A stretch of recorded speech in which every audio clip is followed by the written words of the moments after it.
This 71 Dodge Challenger sketch I'm working on. So far so good. As you can see, it's still in progress. Actually, I'm working on it right now. Luckily, I got the deckling in, and I gotta get the shading in on it, so that looks better. But the main thing was I got the alignment of the lines of the car in well. But as you can see, there's still a lot of things that need to be done.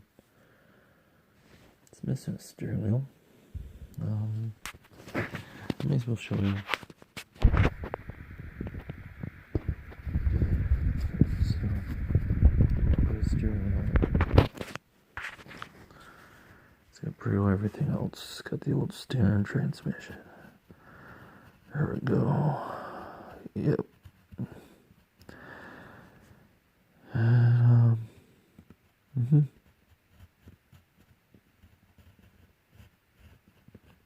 built some trim on the inside. Oh yeah, that's right.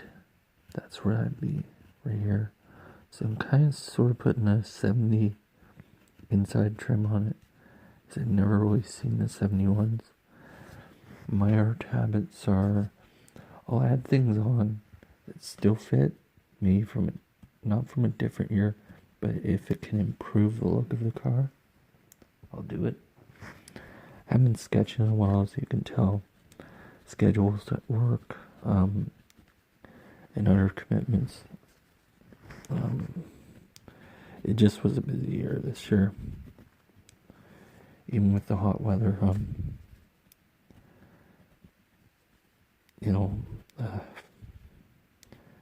had to get my bike repaired, and, all those quists and gloves, I gotta get them done. It just made it hard for even sit down and enjoy a good book or read,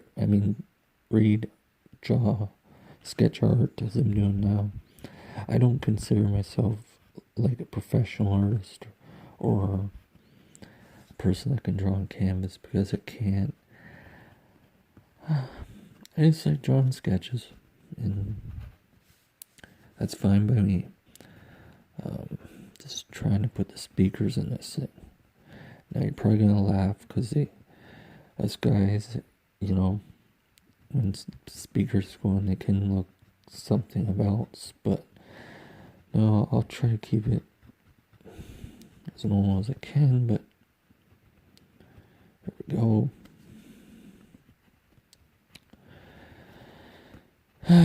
So if you're watching this on my YouTube channel, appreciate it. If you're learning anything, that's even better.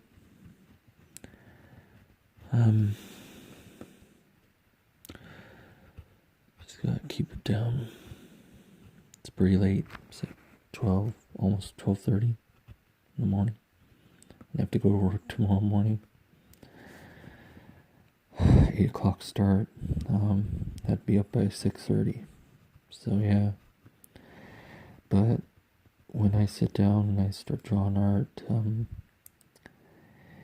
it just has a feeling over me, and I feel good about it. And I remember one night I stayed up all night drawing Wayne Gretzky.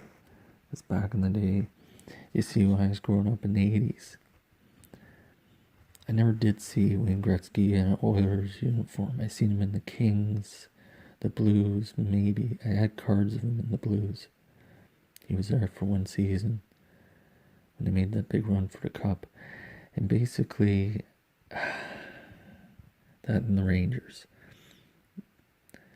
But I never got to see much of him when he was an Oiler.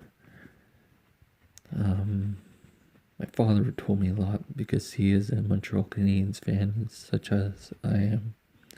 But I have nothing against the Leafs and what they're doing this year. And I wish them the very best, and that they get the cup back to Canada. And that might be the Winnipeg Jets and the Leafs in the finals. An all-Canadian final. Boy, would that ever spoil Gary Bettman's face. Gary Bettman's day, I mean. As you can tell, I'm a little more focused on my art right now than I am talking. Just trying to get the imperfections I made in it. Oh wait, actually that's supposed to be there. I'm just gonna fade the line just a little bit. That looks better. That looks much better.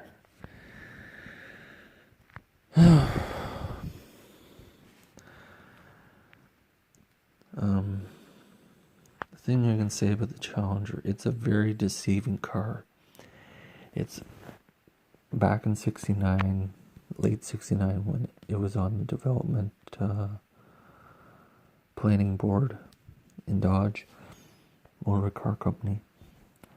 It was supposed to be designed as a family car.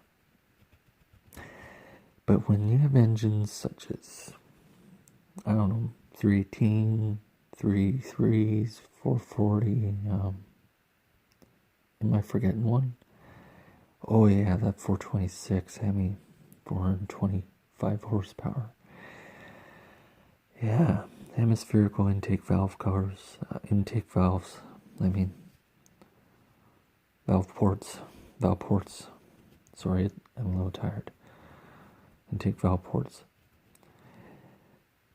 That thing could really go up and down the track or wherever you wanted it to go pretty quick. Some were dynoing at least 500 horsepower. How I know this was through car aficionados. I met at car shows that knew of people that had Hemis back in those days, and they said that they had them dynoed once or twice right after they were broken in, and after he'd taken them up and down the track a couple times, and they were surprised that they're putting over 500 to 550 horsepower with ease. It's hard to estimate the horsepower of the Hemi, but there are some amazing engine blocks Dodge made. The 383 is pretty everything you want, and then some. The 340, oh my gosh. You get that in a car, in a Dodge muscle car, that's all you need. You think about 340, 350, those are some of the powerful motors of the 60s, 70s, GM and Dodge were producing, respectively. And do you really need to spend the extra cash for that 426? I don't know. Yeah, the value is there later, but do you have the car later in your life? It's like, priorities come up in people's lives. They get married, whatever their choices are in life, or money, they need it, and the car needs to be sold. Not realizing the initial value of the car, but I was going to shade that window and I almost made a mistake. Just a little rusty, but I'm doing good. Just trying to get this fine details here. Just the rear view mirrors put on. I think I'll end it after that, the video. So yeah, so far I just put the wheels on it and it needs color. I have not decided on a paint code. You want to leave a comment suggestion what to paint. Color I should go with, I use pencil crayons, to be honest with you. So yeah, I've been sketching since I was in grade 1. First thing I ever drew was a Lamborghini Countach, and funny enough, my teacher was upset at me. But I started realizing that I had a gift, and it was given to me by my mom. I was talking to one of my relatives, and she's not with me no more. And I gotta take care of this gift and nourish it. Make sure that I enjoy it, and then I can share it with you. Although it's just sketching, it's not as fancy as you're gonna see a professional artist do. It's still a lot of fun, and it really gets, if you're upset about something or whatever, or if you're just kind of feeling down and out, sometimes I just like to sit down, relax, draw something, and it really puts a smile on my face. So there we go, we got the pinstriping in. Now I just gotta border it. Make sure those borders are in nice. There we go.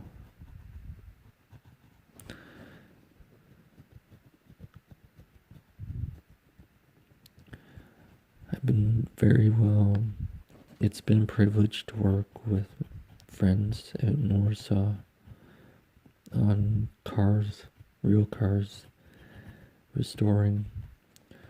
Some of the funnest projects we worked on were trucks. I must admit, the square box Chevys, my friend Adam, my friend Mike, they know who they are. They're awesome guys, and they're wonderful parents to their children, and yeah, and just a riot to be around. One had the silent way of getting you with jokes, and the other one had this out front attitude and wasn't afraid to put the jokes out front. And when you're working on vehicles and grinding hard and just doing things to make things go bump in the night and get the vehicle working correctly and make it look correctly, you gotta have laughter. It's the same when I'm drawing this. If you notice my hand, it's not overworking. See, the issue I'm having right here is the speakers. I'm gonna bring it in a little deeper. The roof pillars, there we go. See, this way I should have done. There we go. Just kind of give it that nice look.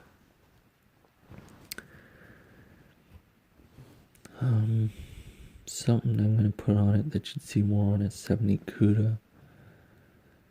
I'm going to put like what I call a going spoiler. Some people call them spoilers. Spoilers just sound weird. Sounds like something you shouldn't put on a car. Like a bad part. So I'm going to try to go with the part that would look good on this car. If I change it later. I'll send you an update. So, oh man. Here we go. There we go. Looks nice.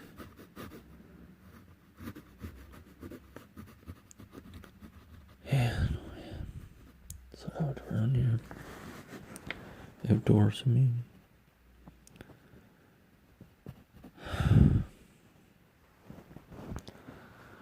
There we go. Actually, it does look a lot better. That 70 CUDA going, as they call them in Dodge talk, gives it that nice look. I'm just gonna kind of give it a little more aerodynamic. There we go. Oh yes. Now that's a Dodge. Best I can do. And if you have a suggestion for the color, you think I should go two-tone, I don't think it looked good with the black pinstriping. I have an idea, and I think I'm gonna roll with it. I might talk to my neighbors sometime when I have a day off or two, see what he thinks and show him the canvas. It's always nice to talk to someone who really knows art and can appreciate it as much as he appreciates his own work. And that's the exciting thing about art is I'm not afraid to take constructive criticism because that's what makes you a better artist. It's the same thing at work, everybody does. Sports teams, if you don't have a person in your life, a boss, a coach, whatever, that isn't afraid to say, well, if you tweaked a few things and made it just a little better that way, you could get something that looks maybe a lot better than you'd think.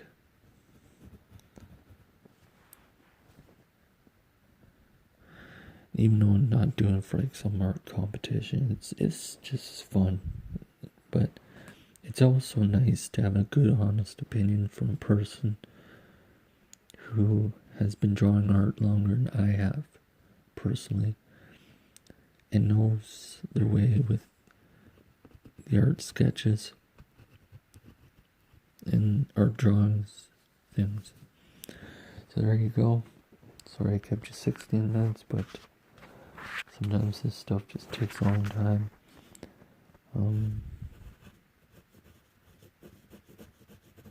Yeah, I'm gonna leave for tonight, and I drew right over the trim, over the door handle. I could actually make it a shaved door, but I like to go stock as a rock on some of these cars. You know, you don't see no nitrous bottle hanging up front there or in the back seat when drawing these cars.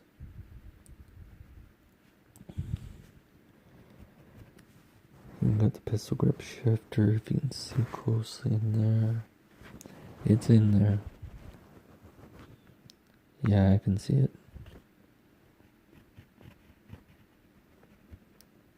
We'll just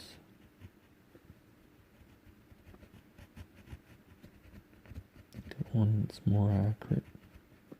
There we go.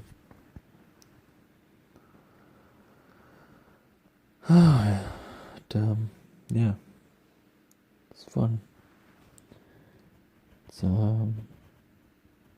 a joy drawing.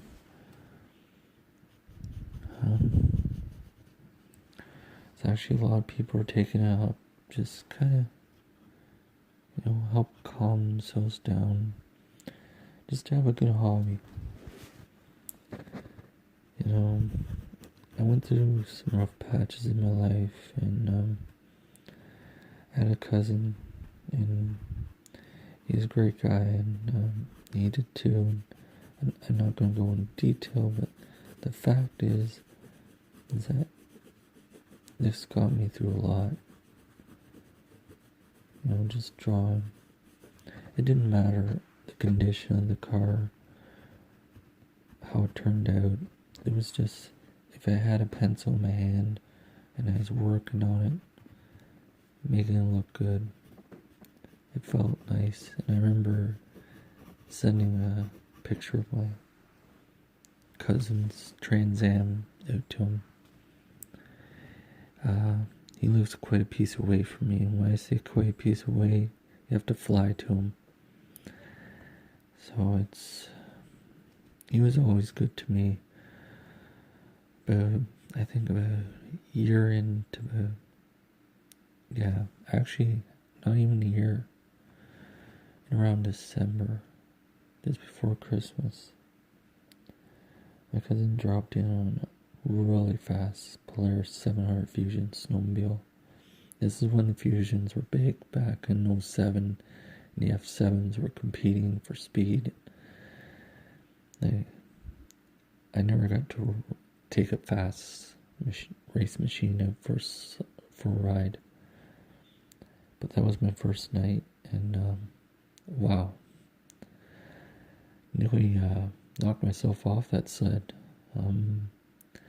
just in time I seen this really low hanging branch and just kept going. Snuck my head down. Just hoped that it kept going straight, and it did. With the up-to-date suspension it had for its time. It was actually built for racing.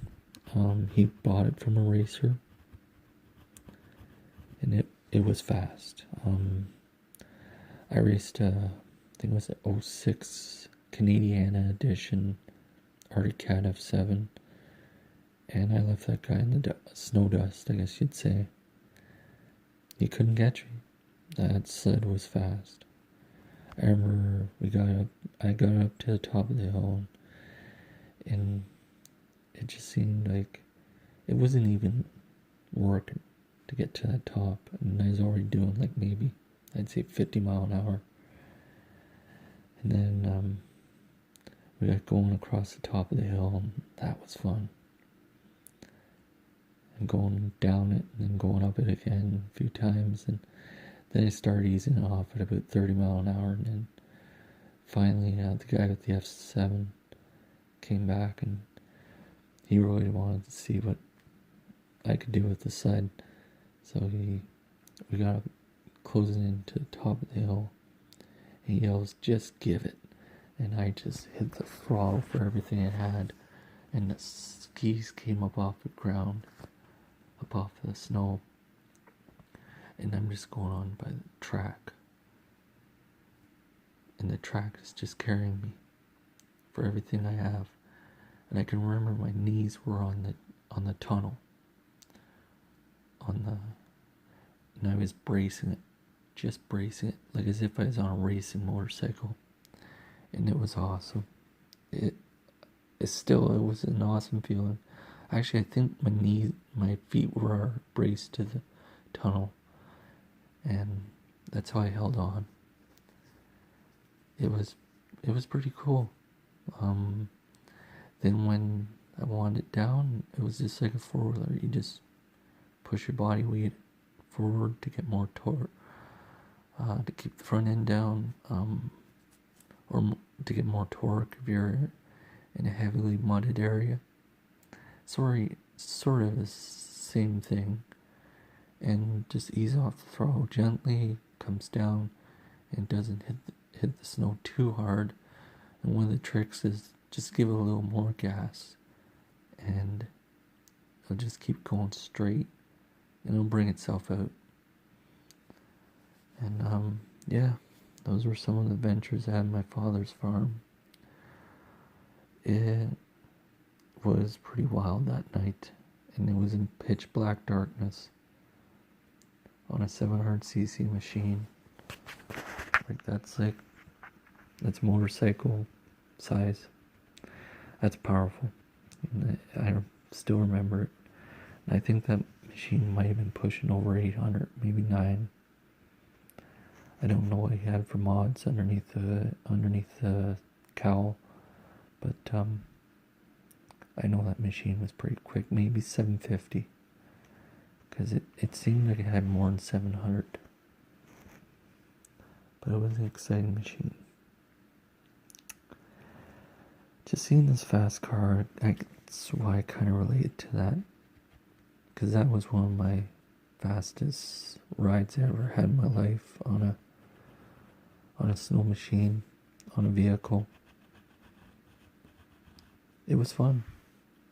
It was definitely fun. If I do it again, yeah, definitely. If I got a good job and I bought a nice sled, but I do it responsibly. I might not do the skis in the air, but I definitely have fun. Anyways, so long, and hope you enjoyed the video. Sorry I made it a little long. I had fun. Hope you did too.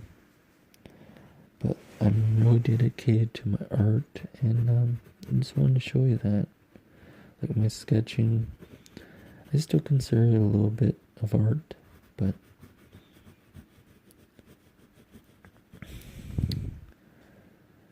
always will be, and I'm proud of it. And I'm just grateful to the person that gave me those genetics to forge ahead with it. And thanks, Mom. I'll see you later. And thanks to everybody that viewed this tonight.